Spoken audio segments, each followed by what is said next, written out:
नमस्कार। ऐसे तो रक्षाबंधन से बहुत सी कथाएं जुड़ी हुई हैं, लेकिन कुछ चर्चित कथाएं हैं। इनमें से पहली कथा का धार्मिक महत्व है, जिसे पूजन के साथ कहा जाता है। बाकी की सभी कथाएं भाई बहन के प्रेम के प्रतीक इस अनोखे त्योहार की महत्ता से संबंधित हैं। पहली कथा। एक बार युधिष्ठिर ने भगवान श्री कृष्ण से पूछा, हे अच्युत, मुझे रक्षाबंधन की वह कथा सुनाइए जिससे मनुष्यों की प्रेत बाधा तथा दुख दूर होता है। भगवान श्री कृष्ण ने कहा, हे पांडव श्रेष्ठ, एक बार दैत्यों तथा सुरों में युद्ध छिड़ गया और यह युद्ध लगातार 12 वर्षों तक चलता रहा। असुरों ने देवताओं को पराजित करके उनके प्रतिद्वंदी इंद्र को भी पराजित कर दिया। ऐसी दशा में देवताओं सहित इंद्र अमरावती चले गए। उधर विजेता दैत्यराज ने तीनों लोकों को अपने वश में कर लिया। उसने राजपद से घोषित कर दिया कि इंद्रदेव सभा में न आए तथा देवता व मनुष्य यज्ञ कर्म न करें, सभी लोग मेरी पूजा करें। दैत्यराज की इस आज्ञा से यज्ञ, वेद, पठन पाठन तथा उत्सव आदि समाप्त हो गए। धर्म के नाश से देवताओं का बल घटने लगा। यह देख इंद्र अपने गुरु बृहस्पति के पास गए तथा उनके चरणों में गिरकर निवेदन करने लगे, गुरुवर, ऐसी दशा में परिस्थितियां कहती हैं कि मुझे यहीं प्राण देने होंगे। न तो मैं भाग ही सकता हूँ और न ही युद्ध भूमि में टिक सकता हूँ।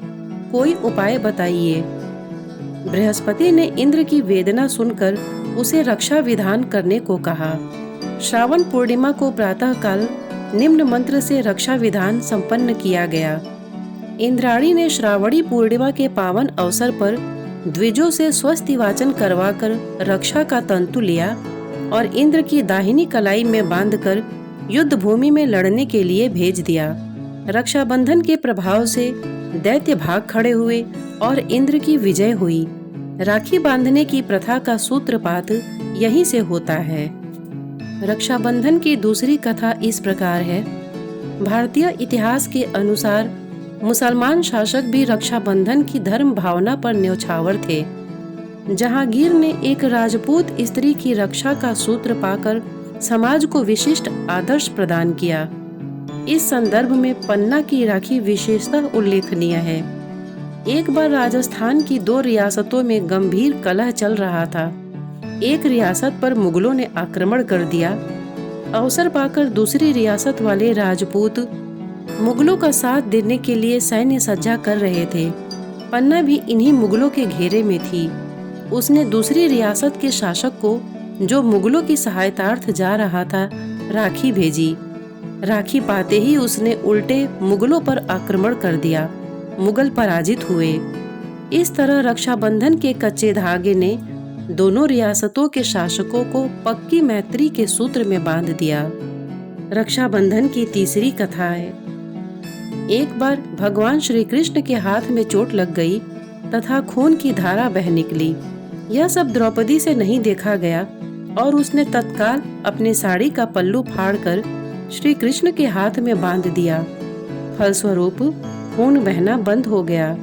कुछ समय पश्चात जब दुशासन ने द्रौपदी का चीर हरण किया, तब श्री कृष्ण ने चीर बढ़ाकर इस बंधन का उपकार चुकाया।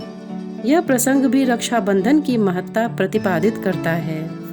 कर्मवती और हुमायूं की कथा मध्यकालीन इतिहास की घटना है। चित्तौड़ की हिंदू रानी कर्मवती ने दिल्ली के मुगल बादशाह हुमायूं को अपना भाई मानकर उनके पास राखी भेजी थी।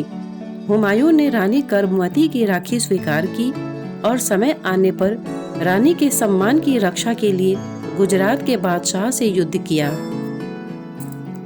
इतने धैर्य से इसे सुनने के लिए आपने अपना बहुमूल्य समय दिया। इसके लिए आपका बहुत बहुत धन्यवाद। नमस्कार।